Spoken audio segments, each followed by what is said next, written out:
और इस तरह से रिस्क लेके चल रहे हैं, चूंकि एकदम कलेजा हिल रहा है। नाव पे तो बैठा हूँ।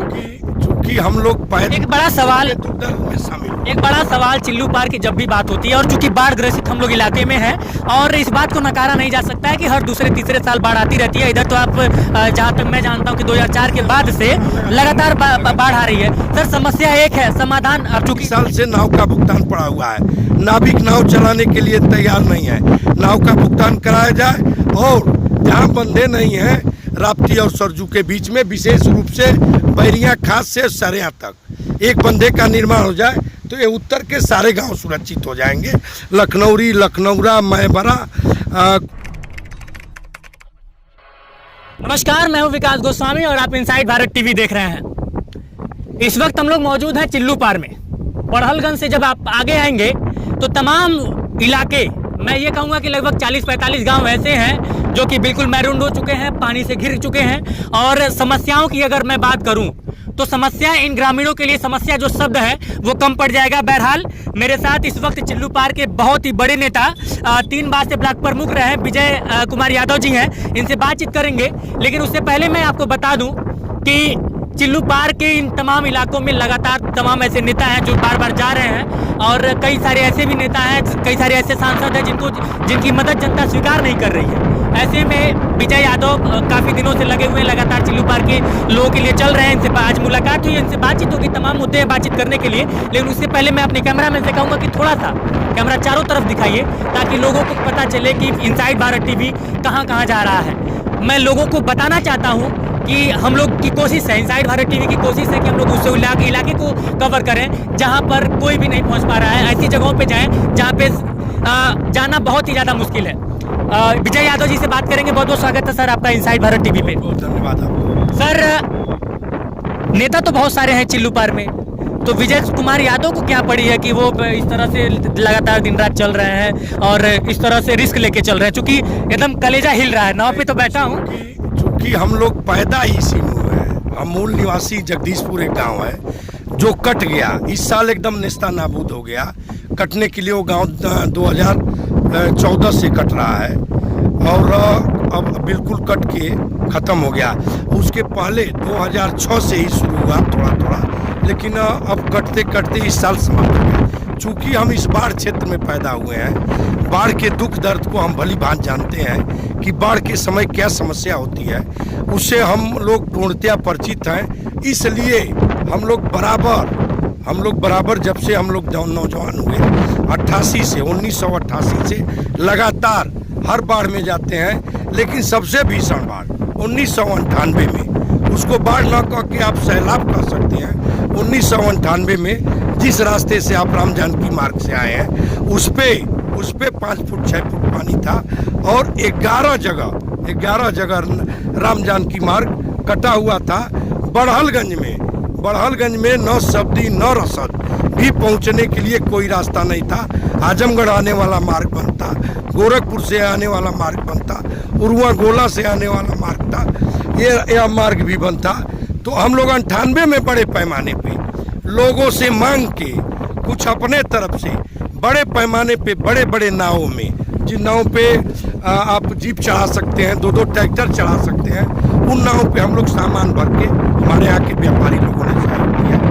उन लोगों से लेके हम लोग हर गांव में 98 में पहुँचने का काम करते थे। आलू प्याज मिलना मुश्किल था, आलू प्याज पहुँचाने का, दाल पहुँचाने का काम करते थे। और बाढ़ के समय आपसे मैं व्यक्तिगत कहना चाहूँगा, सबसे तकलीफ जो होती है, अगर आपके घर में राशन है भी, ईंधन की समस्या हो जाती है। ऊपर से बारिश होती है, गोईठा, किसान के घर में गोईठा रखा है, रायठा रखा है, लकड़ी रखा है, वह मड़ई और झोपड़ी में रखा जाता है, वह भीग जाता है। ईंधन की सबसे बड़ी समस्या होती है।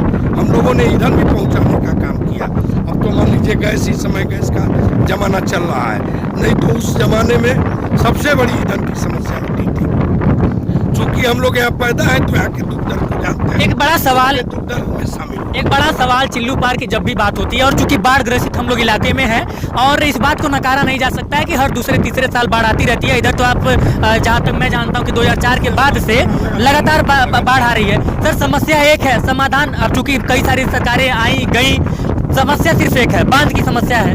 क्या ऐसा मतलब कि दिक्कत आ रहा है कि बांध नहीं हो पा रहा है? और क्या जो बड़े नेता हैं, या फिर मैं केंद्र की बात करूं या फिर राज्य की बात करूं, क्यों नहीं, चूंकि बड़ी समस्या है, छोटी मोटी तो समस्या है नहीं, 40-45 गाँव मैरून हो जाना ये बहुत बड़ी समस्या है, लेकिन बांध का निर्माण नहीं हो पा रहा, आखिर क्या वजह हो रही है? मैं आपसे कहना चाहूँगा, मैं अभी हमारे प्रदेश अध्यक्ष माननीय नरेश पटेल जी आए हुए थे, मैं उनसे भी लिख के दिया कि अगर भविष्य में हम लोगों की समाजवादी सरकार बनती है, जो कि संभावना हमारी 100% है कि हम सरकार बनाएंगे, तो मैं अपने राष्ट्रीय अध्यक्ष माननीय अखिलेश यादव जी से मिल के व्यक्तिगत रूप से कहूँगा कि हमारे क्षेत्र में बंधे का निर्माण कराया जाए, जो पुराने बंधे हैं उनको ऊंचा कराया जाए, उनकी पिचिंग कराई जाए, उन पे सड़क बनवाया जाए। इस बार भी मैं 2 बात लिख के दे के आया नरेश पटेल जी को कि नाव का भुगतान, कई साल से नाव का भुगतान पड़ा हुआ है, नाविक नाव चलाने के लिए तैयार नहीं है,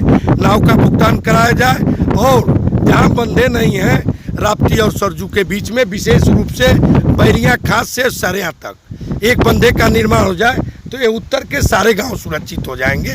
लखनौरी, लखनौरा, मैबरा, खोइया पट्टी, जगदीशपुर, मच्छरगावा, मोहन पवरिया, हिंगवार, ये सारे गांव की लोग सुरक्षित हो जाएंगे। वहाँ फसल धान पैदा होना शुरू हो जाएगा, अगर बैरिया खास से सरेया खास तक बंधे का निर्माण हो जाए। बाढ़ की तो बात हो रही है, अब नेताजी आपसे मुलाकात हुई है, चिल्लू पार के राजनीति को लेकर भी थोड़ी बात हो जाए। अब चूंकि 2022 का विधानसभा का चुनाव है, और मुझे जहाँ तक मतलब पता है, और मुझे नहीं, पूरे चिल्लू पार को, और मैं चिल्लू पार ना कह के मतलब कि सियासी गलियारों में चर्चा है कि विजय यादव चुनाव लड़ना चाहते हैं, और ये बात लगभग पूरी तरह से मतलब कि सियासी गलियारों की अगर मैं बात करूं तो हो रही है।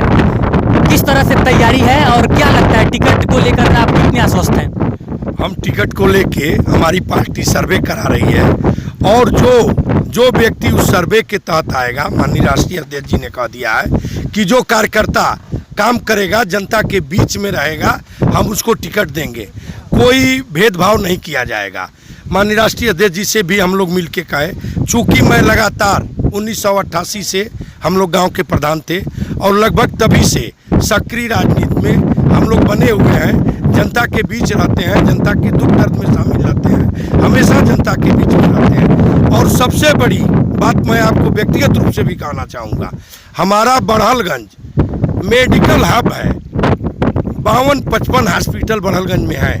दिन रात, अभी आज भी मैं डॉक्टर मनोज यादव जी के यहाँ गया था, कोमल नाम के एक हरिजन का हाथ फट गया था, उसके दवा की व्यवस्था कराया हूँ, डॉक्टर साहब से निवेदन किया हूँ, तब मैं फिर इधर आया हूँ। हम लोग मेडिकल के हब में बसे हुए हैं। सबसे बड़ी सेवा हमारी होती है डॉक्टर लोगों से मिलना, मरीज को भर्ती कराना, छुट्टी कराना, उसका कम कराना, अगर उसके पास कुछ कम है तो अपने भी जो शक्ति हम लोग सहयोग करते हैं।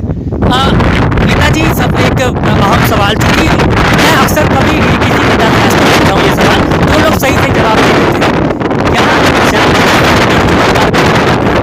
नहीं, जातिगत फैक्टर चिल्लू पार में नहीं। अब तो आप कह सकते हैं कि जब से भारतीय जनता पार्टी आई है, पूरे देश में जातिगत फैक्टर काम कर रहा है। अभी कल परसों मुख्यमंत्री बदला गया है, आपका यहाँ क्या कहते हैं, गुजरात में जातीय आधार पे वहाँ पाटीदार को फिर बनाया गया मुख्यमंत्री।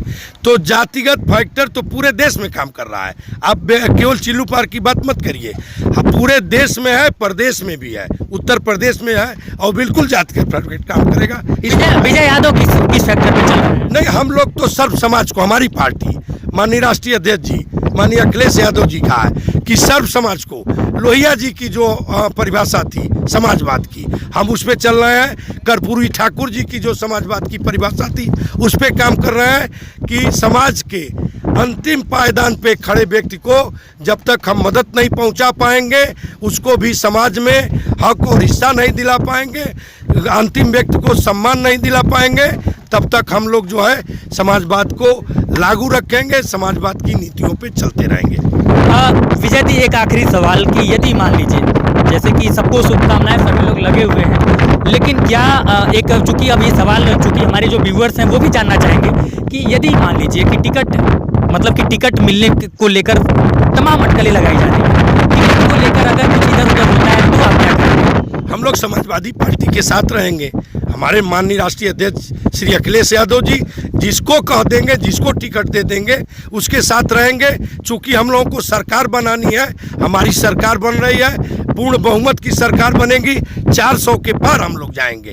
भारतीय जनता पार्टी की सभी नीतियों से, सारे नीतियों से, उनके क्रियाकलापों से जनता बहुत दुखी है। उनके संकल्प पत्र के, घोषणा पत्र के एक भी वादा को अपने पूरा नहीं किए। इस बाढ़ में भी उनके नेता केवल वही जो राहत सामग्री बट रही है उसके साथ खड़ा होके जो भी उनके जनप्रतिनिधि हैं या भारतीय जनता पार्टी कार्यकर्ता हैं, खड़ा होके केवल फोटो खिंचाने का काम करते हैं। अपने पॉकेट से एक पैसा खर्च किसी नेता ने नहीं किया है। हम लोगों ने अपने पास से खर्च किया है। मैं धन्यवाद देना चाहूँगा आपके माध्यम से सारे डॉक्टरों ने सहयोग किया और 60-70 हज़ार की पर डे दवा देते थे। 14 दिन हम बढ़ रहा शिविर, समाजवादी बढ़ रहा शिविर चलाए हैं, गाँव चलाए हैं, चट्टी चौराहों पर चलाए हैं। डॉक्टर साहब लोगों को मैं पूरा बहुत धन्यवाद। मैं एक आखिरी सवाल आपसे पूछूंगा और बहुत ही अहम सवाल, और ये सवाल नहीं है, एक वादा मैं आपसे अपने कैमरे पे लेना चाहता हूँ कि यदि आपकी सरकार बनती है, यदि आप विधायक बनते हैं, तो क्या ये जो समस्या है जिससे हम लोग अभी वर्तमान में जूझ रहे हैं और ये तमाम गांव वाले लोग, मतलब जितना भी मैरून है, ये लोग जूझ रहे हैं, क्या बांध को बंधवाने में, जो बांध है उसको दुरुस्त करवाने में, या फिर मैं ये कहूँ कि इस समस्या का निजात दिलाने में विजय यादव इसकी तरफ अग्रसर होंगे? क्या बांध बनेगा? बिल्कुल बनेगा बांध बनेगा।